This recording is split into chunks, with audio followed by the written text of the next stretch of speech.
మెదక్ జిల్లా Ramayampet BRS party కార్యాలయంలో Medak MP అభ్యర్థి వెంకట్రామరెడ్డి మీడియా సమావేశం నిర్వహించి మాట్లాడుతూ తెలంగాణ రాష్ట్రంలో నూతనంగా ఏర్పడిన కాంగ్రెస్ ప్రభుత్వం ప్రజలకు ఇచ్చిన హామీలు నెరవేర్చడంలో పూర్తిగా విఫలమైందని, గతంలో కేసీఆర్ చేసిన పథకాలే ప్రజలు గుర్తు చేసుకుంటున్నారని తెలిపారు. బలమైన ప్రతిపక్షంగా ఉండి కాంగ్రెస్ ప్రభుత్వం ప్రజలకు ఇచ్చిన హామీలను నెరవేర్చే వరకు ప్రజల పక్షాన పోరాటం చేస్తామని సందర్భంగా వారు తెలిపారు.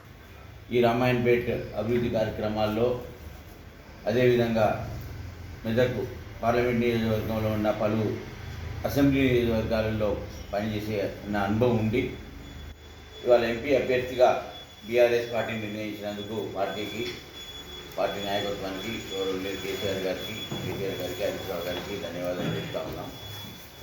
ముఖ్యంగా మన మాజీ మంత్రివర్యులు హరీష్ రావు గారు వారు పూర్తిగా ఈ మెదక్ పార్లమెంటరీ నియోజకవర్గంలో కూడా వారు ప్లాన్ ఆఫ్ యాక్షన్ తయారు చేసుకొని ఏదైతే అమలు కాని హామీలు కాంగ్రెస్ పార్టీ ఇవాళ ఇచ్చి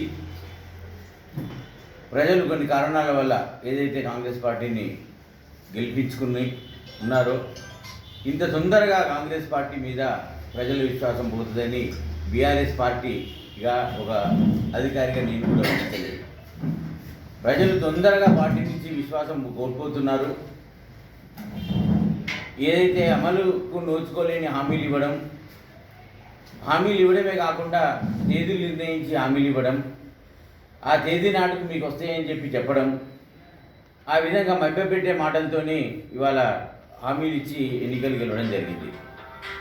గెలిచిన తర్వాత ప్రభుత్వం మీద పట్టుతో కానివ్వండి, ప్రజల బాగోగులు కానివ్వండి, రైతులకు చేరవలసిన ప్రభుత్వ పథకాలు కానివ్వండి, ఏవైతే మనం హామీలు ఇచ్చినామో మేనిఫెస్టోలో పెట్టినామో అవన్నీ కూడా చేరట్లేదు. ఖచ్చితంగా ఈ తరుణంలో ఒక గట్టి గొంతు. మరిన్ని అప్డేట్స్ కోసం మా ఛానల్ని సబ్స్క్రైబ్ చేయండి.